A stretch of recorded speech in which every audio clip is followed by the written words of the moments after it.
all that trio making our mornings so wonderful.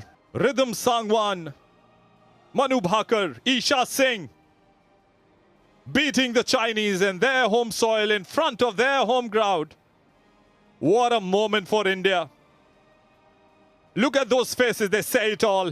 Manu Bhakar, you may not see that wide smile because she was on the verge of winning another medal today. But no matter what happened with her in the individual event, it's the gold for the Indian team in the 25-meter pistol women's team event.